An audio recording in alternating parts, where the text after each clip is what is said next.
Hi friends, welcome to GATE CSC Telugu YouTube channel అండి. మనం ఈ క్లాస్లో multi level queue scheduling and multi level feedback queue scheduling algorithm కోసం నేర్చుకుంటున్నామండి. అసలు multi level queue scheduling algorithm అంటే ఏంటంటే, మనం ఇంతవరకు ఎఫ్సిఎఫ్ఎస్, ఎస్జేఎఫ్, ఎస్ఆర్టీఎఫ్, ప్రయారిటీలో నాన్ ప్రియంప్టివ్ వెర్షన్, అలాగే round robin, highest response ratio, next ఇంకా ఎల్ఆర్టీఎఫ్ అల్గారిథమ్స్ కోసం నేర్చుకున్నాం. బట్ ఇవన్నీ కూడా ఓన్లీ వన్ రెడీ క్యూ ఉంటుందండి.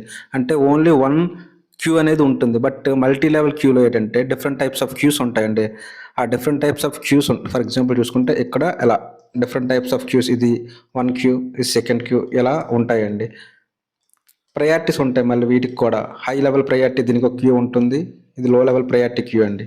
వీటికి ప్రాసెస్లు అనేవి అసైన్ చేయబడతాయండి పర్మనెంట్గా. ఇది మార్క్ చేసుకోండి, పర్మనెంట్గా అసైన్ చేయబడతాయండి. దీంట్లో షిఫ్టింగ్ అనేది ఉండదు. పర్మనెంట్గా ఆ ప్రాసెస్ అనేవి కంపల్సరీ ఒక క్యూకి అనేది అసైన్ చేయబడి ఉంటాయండి. ఫర్ ఎగ్జాంపుల్ మనం చూసుకుంటే సిస్టంలో చాలా టైప్స్ ఆఫ్ ప్రాసెస్ ఉంటాయి కదండి. సిస్టమ్ ప్రాసెస్ ఉంటుంది, ఇంటరాక్టివ్ ప్రాసెస్ ఉంటాయి, బ్యాచ్ ప్రాసెస్ ఉంటాయి. వీటిలో డిపెండ్స్ అపాన్ ఆ ప్రాసెస్ యొక్క ప్రయారిటీ బట్టి మనం వాటికి ప్రయారిటీ అసైన్ చేస్తాం. ఫస్ట్ ఆఫ్ ఆల్ దీంట్లో ఉండే ఇదేంటంటే, హై ప్రయారిటీ ప్రాసెస్లన్నీ ఫస్ట్ ఎగ్జిక్యూట్ చేయబడతాయి, తర్వాత మీడియం, తర్వాత లో లెవెల్ ప్రయారిటీ ఇవన్నీ కూడా ఎగ్జిక్యూట్ చేయబడతాయండి. ఇది మీడియం లెవెల్ క్యూ షెడ్యూలింగ్ అండి. అంటే ఏంటంటే, మీడియం లెవెల్ క్యూ షెడ్యూలింగ్లో మెయిన్ గుర్తుంచుకోవాల్సింది, ఎక్కడ ఒక్క రెడీ క్యూ ఉండదు, మల్టిపుల్ రెడీ క్యూస్ అనేవి ఉంటాయి. అంటే ప్రాసెస్లు అనేవి మల్టిపుల్ క్యూస్కి సప్లై చేయబడతాయి. ప్రాసెస్లు అనేవి పర్మనెంట్గా సప్లై చేయబడతాయి, పర్మనెంట్గా ఒకే క్యూలో ఉంటాయి. దీంట్లో ఒక క్యూ నుంచి ఇంకో క్యూకి షిఫ్టింగ్ అనేది ఉండదు ప్రాసెస్. అది చాలా ఇంపార్టెంట్ పాయింట్ అండి, గుర్తుంచుకోండి. ఇదిగోండి, the process are permanently assign to one queue. And ఈ క్యూస్కి మన ఎఫ్సిఎఫ్ఎస్, ఎస్జిఎఫ్ ఇవన్నీ చదివాం కదండి. ఈ క్యూకి ఎఫ్సిఎఫ్ఎస్ ఉండొచ్చు, ఈ క్యూకి ఎస్జిఎఫ్ ఉండొచ్చు, ఈ క్యూకి ఆర్ఆర్ రౌండ్ రాబిన్ ఉండొచ్చు. ఇలా different type of scheduling algorithms ఈ క్యూస్కి సపరేట్గా ఉండొచ్చు, ఒకటే ఉండాలని లేదండి. ఓకేనా? Different type of scheduling algorithms ఉండొచ్చు. బట్ ఏంటంటే ప్రాసెస్లు అనేవి కంప్లీట్గా అసైన్ చేయబడతాయి ఆ పర్మనెంట్గా ఆ ప్రాసెస్కే. అర్థమైందా? మధ్యలో మళ్ళీ ఎఫ్సిఎఫ్ఎస్ నుంచి ఎస్జిఎఫ్ మార్చడానికి కూడా లేదండి, చూసుకోండి. అది కూడా ఈ ప్రాసెస్లు అనేవి క్యూకి డిఫరెంట్ ప్రాసెస్, ఈ system process, interactive process, batch ప్రాసెస్లు ఇలా ప్రయారిటీ ఇచ్చాం కదండి. ఈ క్యూకి ఒకసారి అసైన్ చేసిన షెడ్యూలింగ్ అల్గారిథం అనేది మళ్ళీ షిఫ్ట్ చేయడానికి కూడా లేదు. అలాగే దీనికి అసైన్ చేయబడ్డ ప్రాసెస్ని కూడా షిఫ్ట్ చేయడానికి లేదండి. ఇదే మల్టీ లెవెల్ క్యూ షెడ్యూలింగ్ అండి. సింపుల్గా ఎగ్జాంపుల్తో మనం దీన్ని ఇంకా బాగా నేర్చుకోవచ్చు అండి. సింపుల్గా చూసుకుంటే ఒక సినిమా హాల్ థియేటర్ ఉందండి. సినిమా హాల్ థియేటర్లో చూసుకున్నప్పుడు మీద దాన్ని ఎలా అసైన్ చేశారంటే, విఐపీలందరికీ ఒకటి, తర్వాత మనకి మామూలుగా వచ్చిన తర్వాత రెగ్యులర్ టికెట్లందరికీ ఒకటి, స్టూడెంట్కి అంతే కొద్దిగా డిస్కౌంట్ మీద వాళ్ళకి ఒక క్యూ అనేది అసైన్ చేశారండి. ఇలా చేసేటప్పుడు ఏంటంటే, సినిమా థియేటర్ల మధ్యలో విఐపీ వాడు వచ్చి రెగ్యులర్ టికెట్లకు రావడానికి అవ్వదు కదండి, రెగ్యులర్ టికెట్ వాడు వచ్చి విఐపీ పాస్లకు రావడానికి అవ్వదు కదండి. అలాగే మల్టీ లెవెల్ క్యూ షెడ్యూలింగ్ ఏంటంటే, ఒక ప్రాసెస్ అనేది ఒక క్యూకి అసైన్ చేయబడిన తర్వాత అది ఇంకో క్యూకి వెళ్ళడానికి లేదు, పర్మనెంట్గా అసైన్ చేయబడుతుంది. అలానే దీనికి ఇచ్చినటువంటి షెడ్యూలింగ్ అల్గారిథం ఎఫ్సిఎఫ్ఎస్ అవని, ఎస్జిఎఫ్ అవని, ఏదైనా సరే అది మధ్యలో మళ్ళీ చేంజ్ చేయడానికి లేదు. పర్మనెంట్గా ఏదైతే షెడ్యూలింగ్ అల్గారిథం ఆ క్యూకి ఇచ్చామో అదే పర్మనెంట్గా ఉంటుంది. దీనివల్ల ప్రాబ్లం ఏంటంటే స్టార్వేషన్.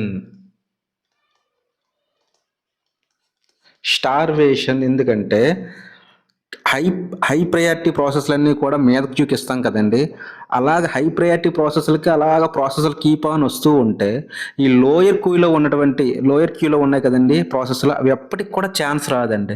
ఎందుకంటే హై ప్రయారిటీ ప్రాసెస్లకి ఫస్ట్ అయిన తర్వాత మాత్రమే లోవర్ ప్రయారిటీ ప్రాసెస్లు అనేవి ఎగ్జిక్యూట్ చేయబడతాయి. అలాంటప్పుడు హై ప్రయారిటీ ప్రాసెస్లో ఉన్న ప్రాసెస్లు కీప్ ఆన్ వస్తుంటే దీనికి ఛాన్స్ వస్తుందా? కింద లోవర్ ప్రయారిటీ ప్రాసెస్లకి రాదు. సో అదే మెయిన్ ప్రాబ్లం అండి. దేనిది multi level queue scheduling main problem ఏంటండి? స్టార్వేషన్. దీన్ని ఓవర్కమ్ చేయడానికి వచ్చిన టెక్నిక్కే multi level feedback queue scheduling algorithm అండి. ఏంటండి? Multi level feedback queue. దీన్ని ఒక సింపుల్గా చూసుకుందాం. మనం ఒక క్లాస్లో ఉన్నామండి. సింపుల్గా మనం ఒక క్లాస్లో ఉన్నాం. క్లాస్ని A section, B section, C సెక్షన్గా డివైడ్ చేశారు. ఏ సెక్షన్లో అందరూ టాపర్స్ ఉంటారండి, బి సెక్షన్లో నార్మల్గా చదివే వాళ్ళు ఉంటారు, సి సెక్షన్లో అందరూ లేజీ అంతే చదవని వాళ్ళు ఉంటారు, ఇలిటరేట్ కాదు కానీ లేజీ లాగా ఉంటారు చదవని వాళ్ళు. సో ఈ ముగ్గురు ఉన్నప్పుడు ఎగ్జామ్స్ కండక్ట్ చేసిన తర్వాత కొంతమంది టాపర్స్ నుంచి నార్మల్ బ్యాచ్కి షిఫ్ట్ అవ్వచ్చు, టాపర్స్ నుంచి లేజీ బ్యాచ్కి షిఫ్ట్ అవ్వచ్చు, నార్మల్ వాళ్ళు కొంతమంది టాపర్ బ్యాచ్కి షిఫ్ట్ అవ్వచ్చు, లేజీ నుంచి టాపర్కి షిఫ్ట్ అవ్వచ్చు. ఇలా ఉంది కదండి, ఈ ప్రాసెస్ అనేది ఉంది కదండి మనకు స్కూల్ సిస్టంలో కానీ కాలేజ్ సిస్టంలో కానీ. అలాగే సిపిలో కూడా ఏమవుతుందంటే ప్రాసెస్లు అనేవి ఒకే క్యూలో కీప్ ఆన్, ఇప్పుడు చెప్పాను కదా ఇందాక మల్టీ లెవెల్ క్యూలో high priority process keep on వస్తూ ఉంటే లోయర్ ప్రయారిటీ ప్రాసెస్లకి ఛాన్స్ అనేది రావట్లేదు, స్టార్వేషన్ అయిపోతున్నాయి.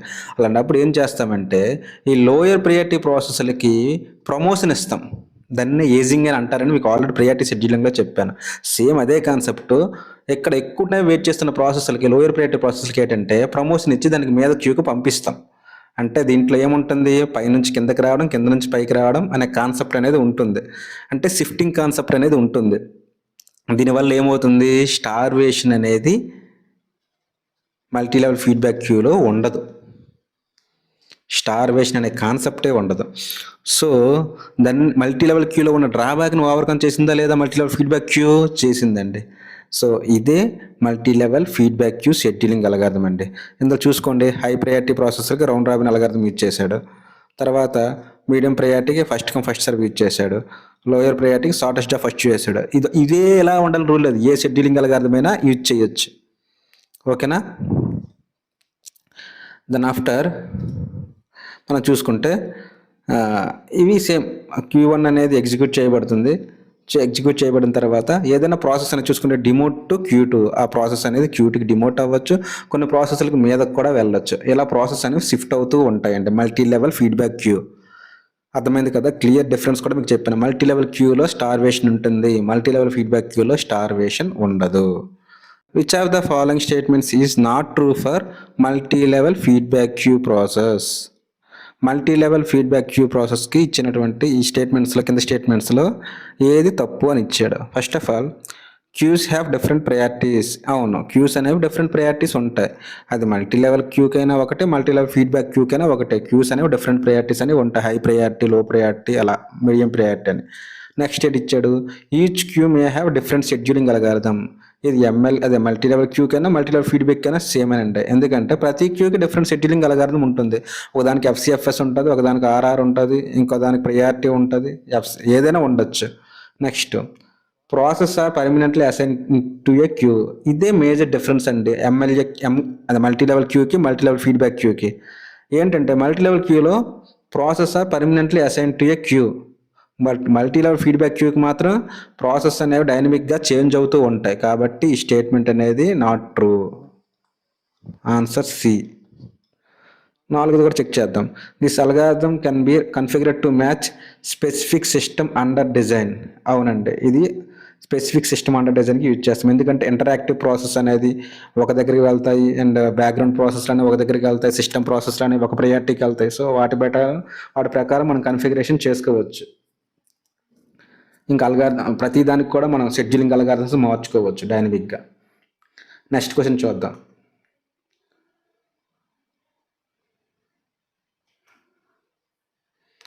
నెక్స్ట్ క్వశ్చన్ ఏంటంటే which of the following scheduling algorithm is non preemptive. Non preemptive అంటే మీకు ఆల్రెడీ చెప్పాను, ఇప్పటివరకు చదివిన క్లాసులు అంతా అదే. కాబట్టి ఏదైతే బరస్ట్ టైం పూర్తిగా కంప్లీట్ అవుతుందో అది నాన్ ప్రియంప్టివ్, బరస్ట్ టైం మధ్యలో కంప్లీట్ అవ్వకుండా ఇంకా ప్రాసెస్ వస్తే అది ప్రియంప్ట్ అవుతుందో అది preempt algorithm. So round robin అనేది టైం స్లైస్ ఉండడం వల్ల ప్రతిసారి అది ప్రియంప్ట్ అవుతూ ఉంటుంది, కాబట్టి అది preemptive algorithm. First in first out అనేది కంప్లీట్గా బరస్ట్ టైం ఎగ్జిక్యూట్ చేసిన తర్వాత అరైవల్ ఆర్డర్లో ఎగ్జిక్యూట్ చేస్తుంది, కాబట్టి ఇది non pre-emptive, B answer. But అన్నీ చెక్ చేద్దాం. మల్టీ లెవెల్ క్యూ షెడ్యూలింగ్లో ఏంటంటే క్యూస్ అనేవి డిఫరెంట్ ప్రయారిటీస్ ఉంటాయి. సో కాబట్టి ప్రయారిటీ ఎక్కడ ఉంటే ప్రయారిటీ ఉండడం వల్ల ఆ ప్రతిదానికి కూడా డిఫరెంట్ షెడ్యూలింగ్ అల్గారిథమ్స్ ఉంటాయి, అందులో ప్రియంప్టివ్ షెడ్యూలింగ్ అల్గారిథమ్స్ కూడా ఉంటాయి. కాబట్టి మల్టీ లెవెల్ క్యూ షెడ్యూలింగ్ అనేది ఏంటి, preemptive scheduling algorithm. Next multi level queue scheduling with feedback. Multi level queue scheduling preemptive అయితే మల్టీ లెవెల్ ఫీడ్బ్యాక్ కూడా ప్రియంప్టివే. So answer first in first out. మీకు doubt రావచ్చు, మల్టీ లెవెల్ క్యూ షెడ్యూలింగ్ అనేది non preemptive కూడా అవ్వచ్చు కాదండి. కాదండి, ఎందుకంటే మనం డిఫరెంట్ ప్రయారిటీస్ అనేవి డిఫరెంట్ ప్రాసెస్కి డిఫరెంట్ ప్రయారిటీస్ ఉంటాయి, అలాగే డిఫరెంట్ షెడ్యూలింగ్ అల్గారిథమ్స్ ఉంటాయి. అది ప్రియంప్టివ్ కూడా అవ్వచ్చు, ప్రియంప్టివ్ నేచర్లో ఉంటుంది కాబట్టి సో అది నాన్ ప్రియంప్టివ్ కాదండి.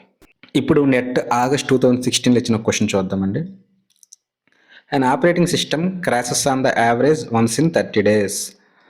30 daysకి ఒకసారి అది క్రాష్ అవుతుందండి. సో దాన్ని ఏమంటారంటే మీన్ టైం బిట్వీన్ ఫెయిల్యూర్స్. ఎంత? 30 days. అదే అది అయినప్పుడు 10 minutes అనేది రికవరీకి తీసుకుంటుందండి. సో దాన్ని ఏమన్నారు? MTTR, mean time to repair 10 minutes. అయితే ఓఎస్ అనేది ఎంత రిలయబిలిటీ అని అడిగాడండి. సో ఇది అర్థమెటిక్ క్వశ్చన్ మోడల్ అండి. ఏముంది? సో ఇది 30 daysకి 30 days అంటే 24 hours. 24 hoursకి 60 minutes. ఇది యాక్చువల్గా మనం అవ్వాల్సింది, బట్ దానికి ఎక్స్ట్రాగా 10 minutes అనేది యాడ్ అయ్యిందండి. సో చూసుకుంటే ఇది 30 × 24 × 60 బై ఇది అవ్వాల్సింది, బట్ యాక్చువల్గా అయిన టైం × 60 + 10 హౌ మచ్ వాల్యూ వస్తుందో అది దీని యొక్క పర్సంటేజ్ చెక్ చేద్దాం క్యాలిక్యులేటర్లో. 30 × 24 × 60.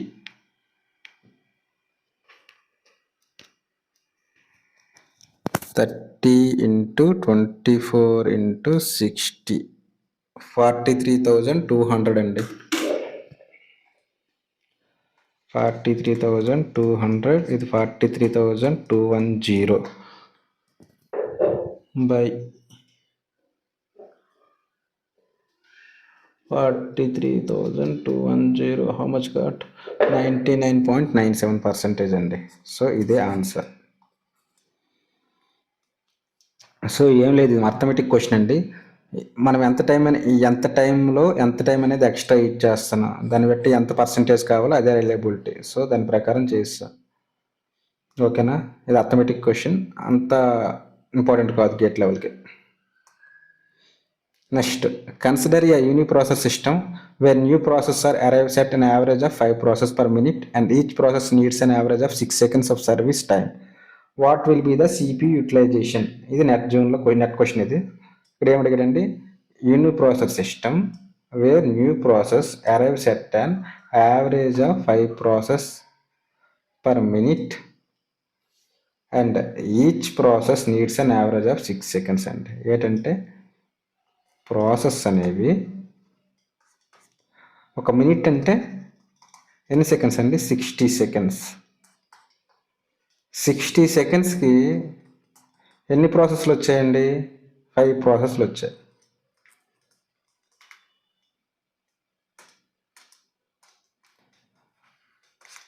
5 ప్రాసెస్లు వచ్చాయండి 60 సెకండ్కి. ఆ 5 ప్రాసెస్ యొక్క సర్వీస్ టైం ఏంటంటే బరస్ట్ టైం ఎంత? 6 seconds. 5 ప్రాసెస్లు వచ్చాయి, ఒక్కొక్క దాని యొక్క బరస్ట్ టైం 6. అంటే ఇవి 30 seconds ఎగ్జిక్యూట్ చేయబడతాయి. 60 secondsలో 30 seconds అవి యూటిలైజ్ చేసుకుంటున్నాయి. సో ఎంత పర్సెంటేజ్ CPU యూటిలైజేషన్ అవుద్ది? ఎంత పర్సెంటేజ్? 50%. 60 secondsలో ఓన్లీ 30 seconds యూటిలైజ్ చేసుకున్నాయి అంటే ఓన్లీ 50% CPU యూటిలైజేషన్ అండి. ఓకేనా? సగం కదా, ఇది చూసుకోండి, సగం. 60 secondsలో ఓన్లీ 30 seconds యూజ్ చేసుకుంటుంది, మిగతా 50 seconds అనేవి యూటిలైజ్ చేసుకోవట్లేదు, 50% అనేది. సో అందుకే 50% ఇది ఆన్సర్. నెక్స్ట్ ఈ క్వశ్చన్ చూడండి. 3 ప్రాసెస్లు ఉన్నాయి ఎట్ టైం 0. 3 ప్రాసెస్లు వచ్చాయండి, P1, P2, P3. వాటి యొక్క అరైవల్ టైం ఎంత ఇచ్చాడు? టైం 0. వాటి యొక్క బరస్ట్ ఇచ్చాడు. CPU burst of 60, 20, 10 milliseconds. Burst time ఎంత? 60, 20, 10. దెన్ ఆఫ్టర్ మనకి ఏమి ఇచ్చాడు? If the scheduler has prior knowledge about the length of the CPU burst. CPU వాటి యొక్క బరస్ట్ టైం మీద ఆ ప్రాసెసర్కి అవగాహన ఉంటే, ఆ షెడ్యూలర్ కంటే ఎవరైతే షెడ్యూలర్ ఉందో దానికి ప్రయర్ నాలెడ్జ్ ఉంది ఎంత బరస్ట్ టైం ఉందని. ఓకేనా? So the minimum achievable average waiting time for 3 process in non preemptive scheduler dash milliseconds. మీకు క్వశ్చన్ ఆల్రెడీ మీకు క్లియర్గా చెప్పానండి. మినిమం యావరేజ్ వెయిటింగ్ టైం అయినా టర్న్ అరౌండ్ టైం అయినా ఒకే ఒకటి వెంటనే గుర్తు రావాల్సింది ఏంటంటే SJF or SRTF. Shortest job fetch అయినా షార్టెస్ట్ రిమైనింగ్ టైం ఫస్ట్ అయినా ఈ రెండు అలగాల్సింది గుర్తు రావాలి మీకు. ఇక్కడ క్వశ్చన్లో కూడా మెన్షన్ చేశాడు prior knowledge about the length of the CPU burst. ఆ సిపియు బరస్ట్ మీద నీకు నాలెడ్జ్ ఉంది, అలాంటప్పుడు నువ్వు ఏ షెడ్యూలర్ అల్గారిథం ఉపయోగిస్తావు? ఎస్జిఎఫ్ అనేది ఉపయోగిస్తావు. ఎందుకంటే ఇక్కడ ఇచ్చింది ఏంటి? నాన్ ప్రియంప్టివ్ అయితే ఎస్జిఎఫ్, అదే ప్రియంప్టివ్ అయితే ఎస్ఆర్టిఎఫ్. సో నాన్ ప్రియంప్టివ్ అన్నాడు కాబట్టి వీటిని ఇంక్రీజింగ్ ఆర్డర్లో రాసుకోండి. అలా ఫస్ట్ P3 అనేది 10 దాని వరస్ట్ టైం, తక్కువ నుంచి ఎక్కువకి, తర్వాత P1, తర్వాత P2,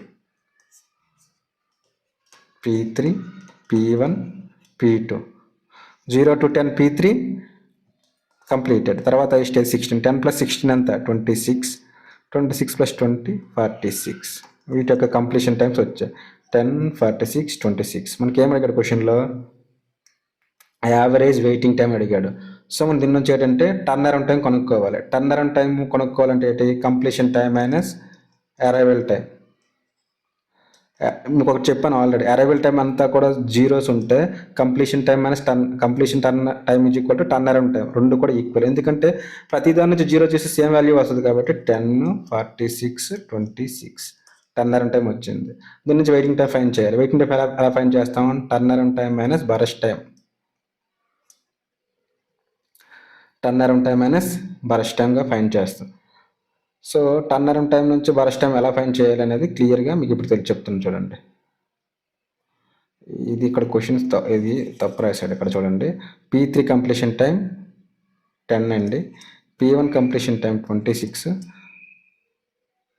P2 అనేది 46. ఇప్పుడు వెయిటింగ్ టైం ఫైన్ చేయండి.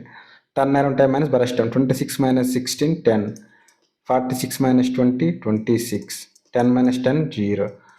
ఇప్పుడు ఈ మూడింటికి యావరేజ్ కనుక్కుంటే 10 + 26 + 0 / 3, 36/3 ఈజ్ ఈక్వల్ టు 12. ఆన్సర్ 12. చూసారు ఎంత సింపుల్గా వచ్చింది? అక్కడ క్వశ్చన్ అర్థం చేసుకోవాలండి, అంతే. క్వశ్చన్లో క్లియర్గా ఏమి ఇచ్చాడు? 3 ప్రాసెస్లు ఉన్నాయి, వాటి యొక్క బరస్ట్ టైంలు ఇచ్చాడు. అలాగే షెడ్యూలర్ అనేది prior knowledge about the burst time అని ఇచ్చాడండి. సో దాని ప్రకారం మనం ఏంటంటే minimum achievable average waiting time ఇచ్చాడు. షెడ్యూలర్ డైరెక్ట్గా ఇవ్వలేదు. అచీవబుల్ యావరేజ్ వెయిటింగ్ టైం అంటే వెంటనే మీకు గుర్తురావాల్సింది ఎస్జేఎఫ్ మోడల్లో ఈ క్వశ్చన్ని సాల్వ్ చేయడమే, అంతే. సింపుల్ అండి. మీకు ఏమైనా ఎటువంటి డౌట్లు ఉన్నా ఈ షెడ్యూలింగ్ అల్గారిథమ్స్ కోసం నాకు కమెంట్ చేయండి. అలాగే ఛానల్ సబ్స్క్రైబ్ చేసుకోండి. ప్రతిదీ మీకు క్షుణ్ణంగా ఎక్స్ప్లెయిన్ చేయబడుతుంది. ప్రతి టాపిక్ మీద ప్రతి దానికి అవగాహన ఇస్తుంది. ప్రతి గేట్ క్వశ్చన్ మీకు సాల్వ్ చేసే విధంగా ఉంటుంది. నెక్స్ట్ వీడియోస్లో ఇప్పటివరకు అయినటువంటి ఎన్ని గేట్ క్వశ్చన్స్ ఉన్న ఒక 60-70 గేట్ క్వశ్చన్స్ మనం క్లియర్గా ఎక్స్ప్లెయిన్ చేసాం ఆల్రెడీ షెడ్యూలింగ్ అల్గారిథం చెప్పినట్లు. ఇంకా రిమైనింగ్ ఏమైనా మిగిలిపోయి ఉంటే ఒక 30 to 40 అవి నెక్స్ట్ వీడియోలో ప్రతి ఒక్క సమ్మన్ కూడా మీకు చెప్తామండి. 2025 వరకు వచ్చిన ప్రతి సిపి షెడ్యూలింగ్ మీద వచ్చిన ప్రతి సమ్మన్ కూడా మీకు ఎక్స్ప్లెయిన్ చేయబడుతుంది. కావున ఛానల్ అందరూ కూడా సబ్స్క్రైబ్ చేసుకొని ఉంచుకోండి. Thank you.